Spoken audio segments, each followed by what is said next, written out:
I understand that the correct pronunciation is Abaddon. Okay. But that didn't come to light until a few years, like after Dota 2 came out. Okay. Okay. So it's one of those, I'm used to saying it a certain way, I'm not going to change it. It's not like Pavis, where you can literally look it up, especially if you're an American with, the dictionary.com. Oh, hang on. Skeeter. This is a very potential kill. He is in no man's land. I don't really understand what He is going to die, question mark. Although Malrine gets the first blood on Collapse.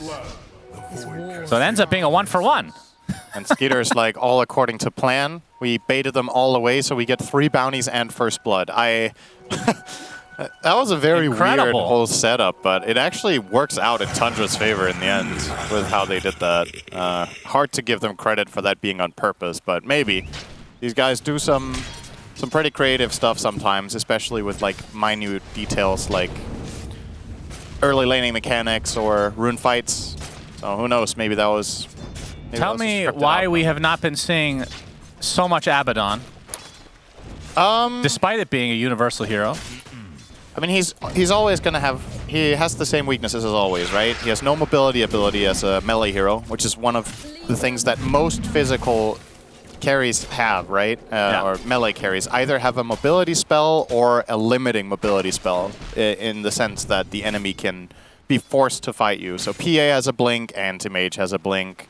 Who was I thinking? Now I have to look up the list, because I forgot the one hero I was thinking about. Void has a jump.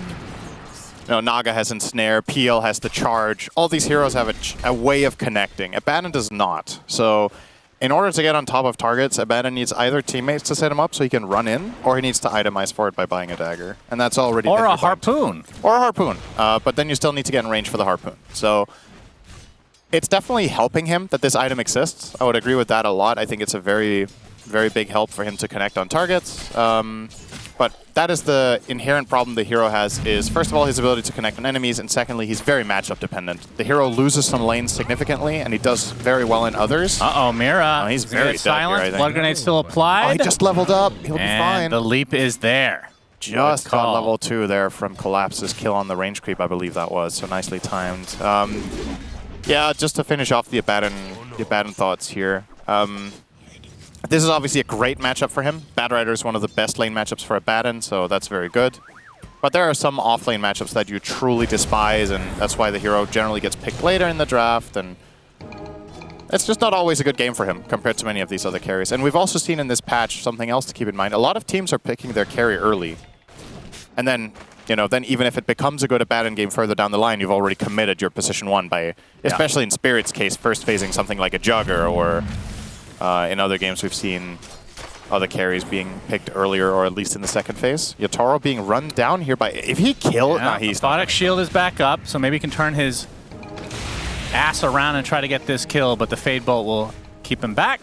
There's some good damage here from 33. He's doing very well for himself in this early laning stage, top on bat. He's 14-1. This hero's biggest Achilles heel most of the time is his inability to last hit very well in lane, but 33 is topping the charts. Actually very surprised to see that. He's got the measly... it's not that bad, I guess, his damage, but being universal has definitely helped the hero's ability to play in the offlane, but I would still think that it would not fare this well. It's maybe a classic case of just being, outdated information. You need to feel it. And we should mention, in terms of standings, Spirit, if they want to stay where they were at the beginning of the day, then they need to win this game. Yeah, they're 4-5, and Tundra are 6-3. So, big game for both teams for different reasons. For Tundra, it almost secures them top 4, which is how you advance. And for Spirit, it keeps them around that 3rd, 4th position. So one team is more or less fighting for the guarantee, and the other one is fighting a little bit more for survival. Spirit can obviously recover, even if they lose this game. They have enough games left to... Yeah, they're not Liquid. To make it happen. Yeah, Liquid are looking very rough, and so are, I believe it was Entity. Will also have a pretty rough score. I think both teams last I looked were 2-8. I think Liquid might be 2-9 now, actually. So more or less mathematically eliminated at that point. 5-9 is probably not going to cut it for a tiebreaker. So... Yeah, well, looking at the farm for both position 1s, as we're going to see in the bot lane, Snake King. See the Fairy Fire pop. Collapse will live a little bit longer, but it's going to be a 1-for-1. He gets some XP out of that at the very least, but Skeeter having himself a good old time. 19-6 in the CS. Mid lane, Ember versus Void Spirit. The brothers at it again. And relatively even at the start of this. I guess the dynamic of this lane has changed, right? Because in the past, I think most of the time this was kind of considered a wash, and then there's been a phase where it was slightly Ember favored, and there's been a phase where it's slightly Void Spirit favored. Now that Void Spirit is universal, I would expect Void Spirit to just be a flat-out favorite in this lane come this level, because you're starting to have significant last-hit damage advantage. Ember can always slide, obviously, but for creeps that are... When Slide is on cooldown, you are facing a 10 damage deficit against Void Spirit at the current point in time. But despite that, Laurel is breaking even. So I think that's a pretty good result for Ember in this lane. Yep, for sure. And for Yotaro, he will be going the Echo Saber build into, it looks like Manta for now, or maybe it's just a casual Yasha into something else. Absolutely want Manta this game. It is so good. I mean, it's good on the hero in general. Is Radiance a thing? It can be, but I think the problem is it's too slow for what the hero wants to do in this game. I think you want the Echo, and once you have the Echo, you absolutely want to finish the Harpoon. And then the Manta is just what allows you to harpoon people in and get those stacks up as fast as possible so they don't have counterplay. Right. And it allows you to go on the Maiden and actually kill her without having to use your ult. It allows you to go on the Rubik, you pull him in with Harpoon, you instantly Manta, and he doesn't know who to lift.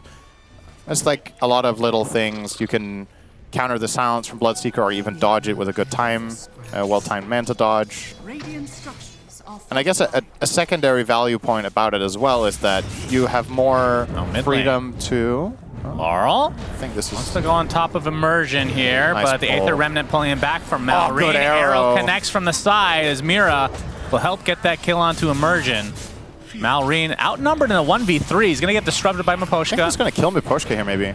Astral Step is there. You can see the rest of Team Spirit not really having any spells they can spam there, so it does result in a 1-for-1. Good result in a 2v3. As we can see, Ataro getting chased down by 33. Still has that Aphotic shield up. Now in the cover of the tower. Looks like he will live. I suppose another thing in this match, I mean, this is kind of interesting, right? Because the Batrider against a Baton matchup, a lot of the ways, at least I think about it, I don't know how much the panelists have played or seen this in general in this patch, but now that Batriders go Vanguard and go 3 in Firefly instead of 3-1-1, I think the matchup is a lot better for Bat than it used to be, because since so much of your damage is not dispellable with the Firefly points, you can actually threaten a Baton. In the past, you had to go 3-1-1, and whenever a Baton got 3 or 4 stacked, he would just Aphotic Shield and laugh at you, right? But now, you can actually Firefly on him. You put one sticky. They're going to go for him again. Yeah, Shadow Demon is in position, though, so this is probably not going to happen. Yeah, they've spot him, so But they if won't Miposhka bother. wasn't there, that was a kill.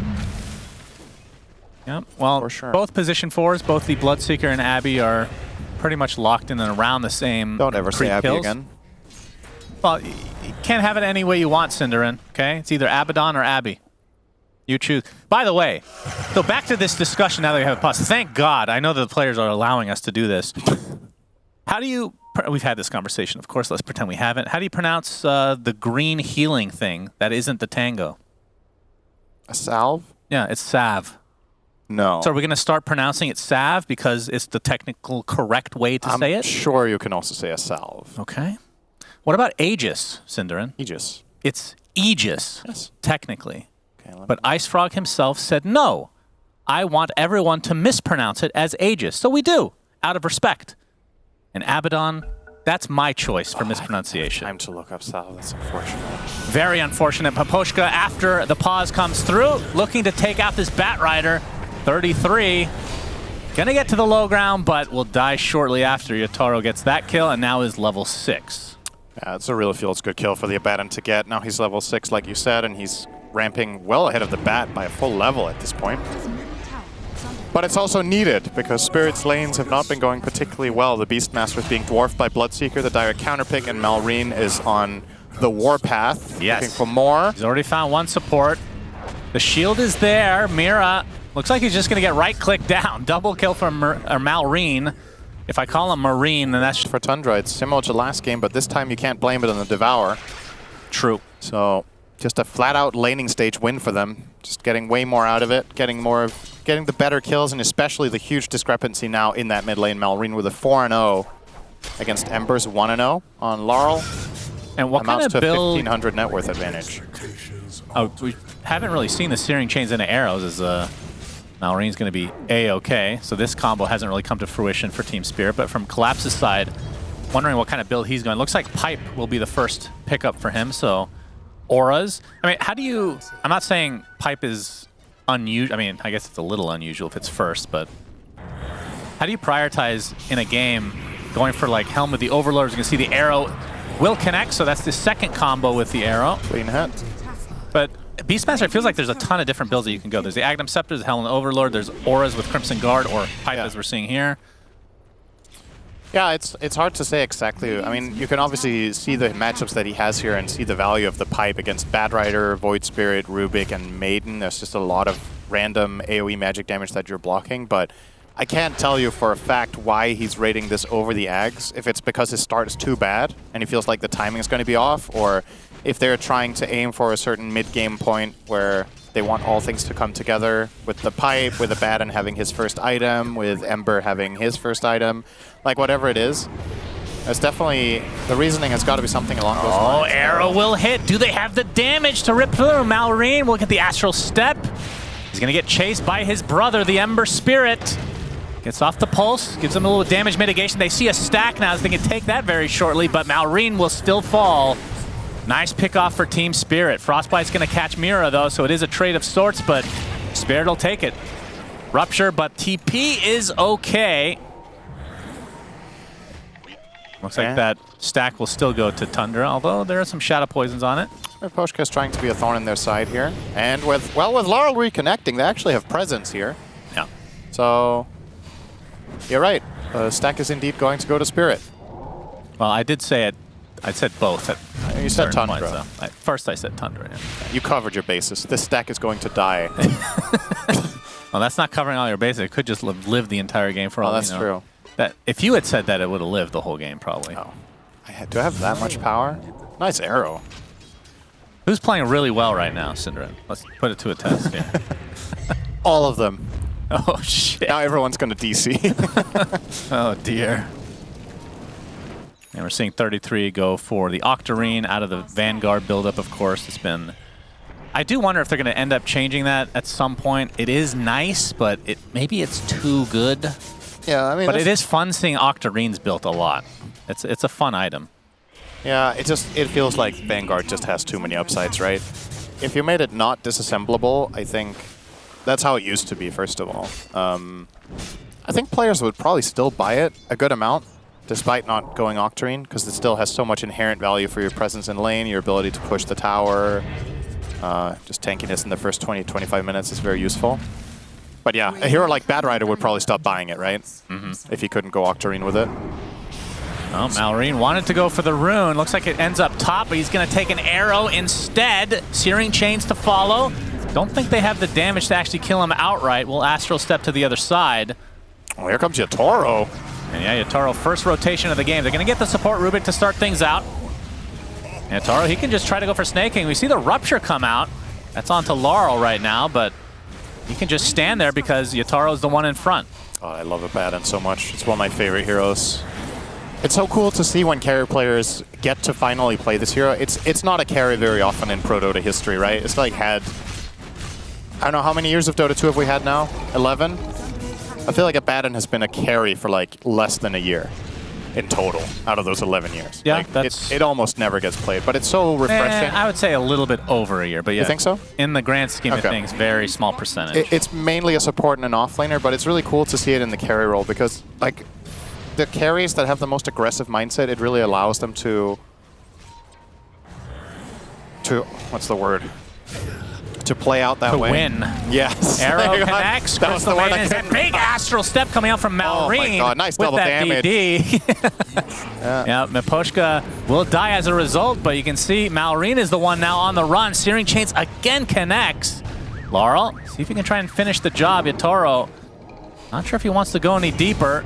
Collapses there, continuing with the axes. Skitter's pretty fast. And it looks like Malorine will end up living. So it's just a support kill after all that. As now the Pipe online for Team Spirit. And Harpoon is getting there for Yatoro. Yep. Very close, as a matter of fact. 5 gold away, so it's coming out just now. And yeah, Yatoro is the kind of carry player who's always been very aggressive in his playstyle, right? So this is right. This hero is right up his alley. Like, just go in front, find targets, put pressure, enable your team to shine as well while you're going in aggressively. So it's really allowing him to like perform that player identity, if you will. Like, there's some carry players that are more, you know, your classic stand back and deliver. And it's not like Yatoro doesn't play a mean Terrorblade. He absolutely does, but it's just some players, even when they play a hero like that, where they will still not be scared of going in first. And really, that is true, putting the enemy team to the test. Yatoro's always been that kind of guy. Oh, arrow's coming, sidestep. Nice stolen aphotic shield there, just really protecting him. Yep, that's an easy one to get. Snake King is an easy kill to get for Team Spirit. And looks like Tundra are just going to back away, though. Skeeter is spotted. Yatoro gets the harpoon. The Rupture comes out as well. He's just going to pop the borrowed time right off the bat, but there's the roar after the aphotic shield was used by Immersion, and that will lead to a kill onto the Bloodseeker. Big kill for Team Spirit. Really nice. Overall, 3 kills and 0 deaths. Just such a great chase down. Just, again, taking advantage of... This time it's the harpoon coming in at the great time. The opportune moment to catch Skitter, but also just power playing their way through the enemy triangle. Their lineup is incredibly strong right now. There really isn't too much Tundra can do to this last pick Abaddon when he runs at them, so they kind of have to yield and give him space. And it means it's damn it if you do, damn it if you don't. If you're fighting, that doesn't feel too great, but if you don't, he's going to run you down, harpoon you, and you're going to lose heroes. So you got to be very, very careful with how you're positioned and not letting this guy get in range of you. And that's a tough ask when the enemy has slight chains. This hero combination, the Abaddon plus Ember, is actually so beautiful because they set each other up for success. Ember lets Abaddon connect, and in turn Abaddon protects the Ember when he wants to go aggressive. So yeah, it's a really, really nice tandem. Oh, Mira. Good dodge from Mira here. Quick leaps. 33's already popped that Firefly. You can see Collapse heaping in as well. And the fact that it was, I mean, we don't get to, I feel like as time has gone on in Dota, less gotcha picks at the end have been a thing when the teams have just gotten better over the years, but this Abaddon does feel like a gotcha pick. It's still not. It's not to the extent of the good old. I mean, it's not like Brood Mother. Exactly. It's not like old Brood or Meepo with no counters or whatever. Like you. But the synergies are pretty insane once you list them off. Abaddon feels like a hero that you can always find a way to beat, but this is definitely in like a very high percentile of how good of a game this is for the hero. Definitely a truly standout pick. And the panel was also talking about it. BSJ was saying this could be a good lifesteal game, but he liked the Abaddon even more, and I agree. I can't think of a better carry pick in this game for this patch. So well done from Spirit identifying that. And yeah, definitely taking advantage of it so far. 3K lead after Tundra off to a good start, as we talked about earlier. Tundra had a 2K lead minute 8. It's been swung the other way now with some great aggressive plays from Spirit, and they're going to find more now maybe. Who's finding oh, that's a very fast disruption. 33's going to get Searing Chains as well on the high ground here. Trying to disengage, it looks like, from Tundra's side is a Demonic Purge into the arrow. That might be the death of Voice Spirit. A good telekinesis, but it's not going to be enough to save Malrine in the end. Stolen access here for Immersion. This gives some freedom to collapse to Roar. If they do find a connection on slight chains, they won't be able to steal the Roar now. It's on cooldown, but well, it looks like they'll find a little maiden snack here. Yeah, harpoon. That's always fun to watch. You know, I don't know if you've really, we've had this conversation a lot in general, how you're a big fan of the sound design in Dota.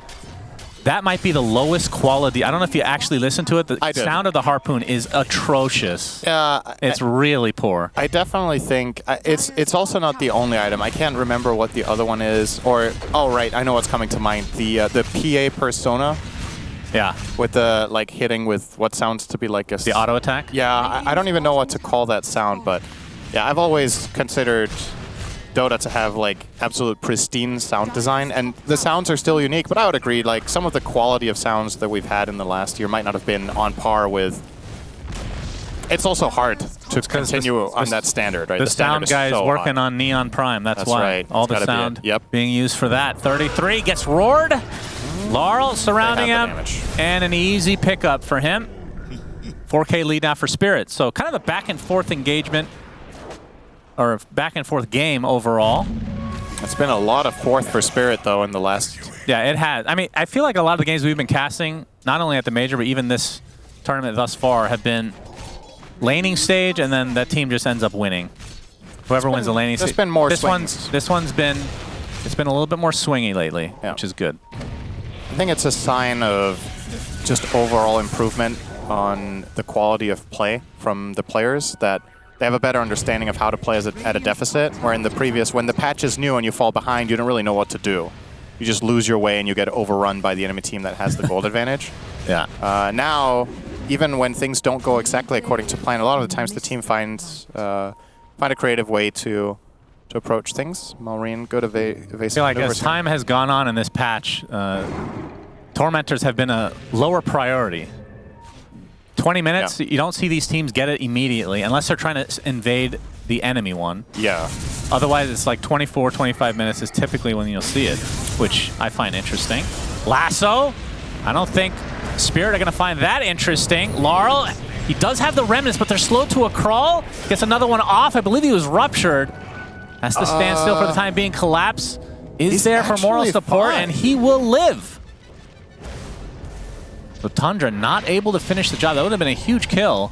And not only do they catch him like that, but he also didn't have a pre-placed remnant, so he had to throw it out. If there was a remnant on the ground, that would not have been really close to a kill, but with that having to come out there, that was scary. All right, Maureen, arrows coming. Too late. No, oh, it wasn't. Cinderin does it again. Too late. Not for you! Alright, it can't be too late. All of his spells were on cooldown. I thought he had one of his defensive spells, but he literally had no steps or dissimulate. Too so late. yeah, then it's gonna, then it's gonna hit. More like too late to get away. That's what you meant, right? Yes. Good boy. Good, clean boy. Yes. Manta on the way for Yotoro. Speaking of pronunciations, I like how you switch up the pronunciation of his name constantly. What do I say? Well, at the beginning of the game, you said Yotaro. Don't I say Yotaro all the time? You've been doing that lately, yeah. But Yotaro sounds, it's like super awful American accent, you know? I feel like I've called him Yotaro for quite a long time. No, maybe not. Because of me? I influence you. Oh, yeah. Abaddon is now hitting the Roshan. Do you say Roshan or Roshan? Is that Roxanne? That's right. Roshan is actually a word in Farsi, which is why I pronounce it Roshan. And it means bright, which is ironic. Because he's not bright at all. But Ginsu's bowling ball was. What's that? That's what it's named after. The bowling ball? Yeah. Ginsu's bowling ball is called Roshan. Oh, I actually did not know that. Named it after his bowling ball. Wow. That's interesting. He must really have loved bowling. To name a fierce monster in a video game after a bowling ball. That is interesting and quite sad at the same time. Okay, that's a very special bowling ball. He goes to sleep with it every night. It's very possible that it's just fake trivia that he created, and now he's just laughing that people keep referencing it when it never was the case. Could be. But who names their bowling ball anyway? No, that's actually a thing. Oh, it is? For bowlers. I see, okay. People that bowl for a living definitely name them. They name... It's like naming a ship or something. But how many bowling balls do you use as a competitor? Do you have... You probably have a backup, I would assume. You don't only have one, right? Because then you need to wait for it to come back every time. But I guess if you only strike, you have time. Yep. Very interesting conversation as always. 5K lead for Spirit. Yep, they got the mid tower. They have the Aegis. Snake King doing his best to push these lanes. Speaking of bowling, Collapse striking here. Looking for Snay on the ward. 33. Yeah, Laurel might be finding a spare kill here. Nope. Arrows coming. Did not. I don't know the term for when you don't hit anything, but that's what happened there. It's called a miss. All right, he is lassoed. Lasso, rupture, blood right, but he's outside of it, doesn't matter. Aegis. They get the Aegis, now they reset. Nice snipe there, that's a really good kill. I mean, sure, it's on the Aegis, but the execution from Tundra was very clean. Abaddon is not nearby for the save, they get a very quick hit and run, get out, and the cooldowns they expend aren't very long. So, Bad Rider with the Octarine will have Lasso again soon, and Collapse was out hunting the Crystal Maiden for an eternity and never found her. So a good result overall for Tundra. They are obviously still trailing. Oh, there's a TP coming top. Yeah, Collapse. Oh. All right. The Blink away to safety. 33 is randomly going to burn a Hawk on his way out. A nice little snack there that he wasn't expecting. Just flew through it. But Yatoro Okay, he does not. did not find him at all. That's right. Classic 33. Oh, 7 pets have died. Thank you, production. Oh, nice. Shadow Demon just died as well. Speaking of pets, do you know what it's called in bowling when you get 3 strikes in a row? A turkey. I know. You know your terminology. You just didn't know the name for it when you missed. In some countries, it's a banana. Did you know that? There's no way that's true. That is true. That is absolutely not true. You got me. I think there's more likely that that's wrong than the bowling ball being called Roshan. Oh, sure. I feel more confidently about that one. Tower under siege, boy. but yep, you gotta flank. smoke. It's a Tundra. 5v4. Moonlight Shadows popped. They want to go for Skeeter. Yoink. This could be a bait though, but he's already at half HP. Gets telekinesed by his teammate to save him, and he will do so for the time being. Stun now and the lasso onto the Beastmaster. They take him out before he can get anything off. Big kill for Tundra. The Crystal Maiden did die, buys back in the game, and TP's in as well. Skeeter is actually going to live, so they initiated him on 2 different occasions and still will not find the kill. 33, force stats to safety as well. Snake King, that's a dieback. That's what he's there for. The stolen Aphotic Shield is genuinely keeping Tundra in the game. I think Immersion got 2 or 3 key saves off there. He saved Bloodseeker, he saved Bat. You know what's funny about that? Is I think he just picked up his first level of Miscoil just to prevent that. Because usually you just go stats these days. Yeah. Wait, did he? Hasn't he had it? No, I'm fairly sure he just got Miscoil. Okay. That popped up on the screen. I see. As we see a replay here. They lock down Collapse. Wasn't able to get the roar off. Gonna see here as Laurel reconnects now. So he gets the slide chains onto the Bloodseeker. There's Aphotic Shield number 1. He runs away. And now they're gonna isolate and catch the Bat with the next one. Aphotic Shield fly or Force Staff across and then Firefly and Snake King. Unfortunately, they didn't have a 10 times strong Aphotic Shield to save him. He would have needed more than 1.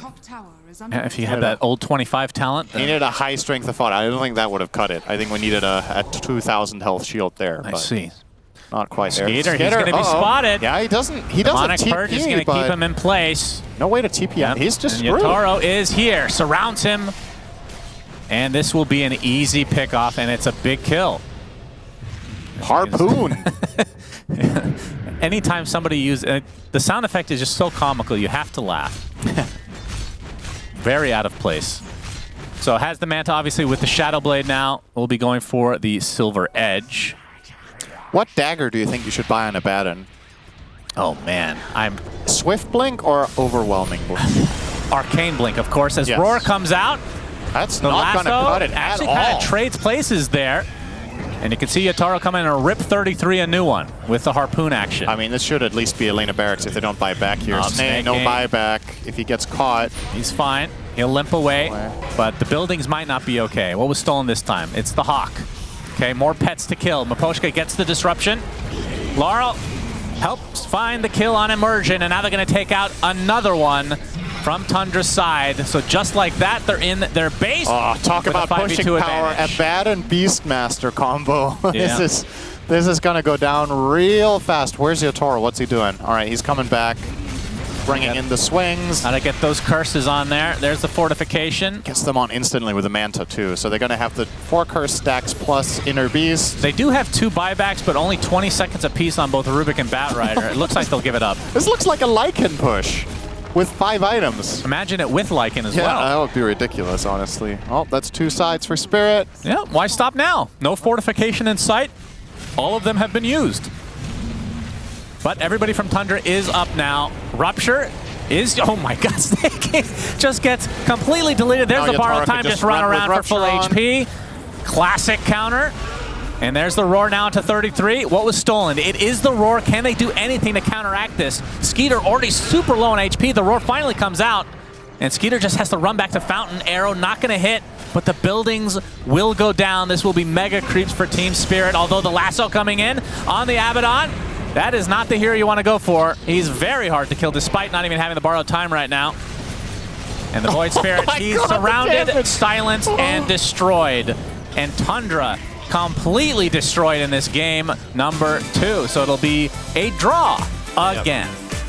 Man, I really enjoyed watching this series. I feel like both teams played really good individual games. So Tundra in the last game just step by step kept building their advantage from the 15-minute point until they ended it. I think the first game was a little bit longer than this one. This was a very abrupt ending. Spirit just seemingly out of nowhere just completely started overwhelming them, and Tundra didn't get a foot down for the last 10 minutes. Just absolutely crushed and overrun in the fights. Seeing the Abaddon having massive impact, and I think this is probably Skitter's hardest Bloodseeker game, all tournament at least. Ends the game 3-4-0. We're used to seeing Skitter popping off, but the carry-to-carry matchup is bad. The Ember matchup isn't particularly good either.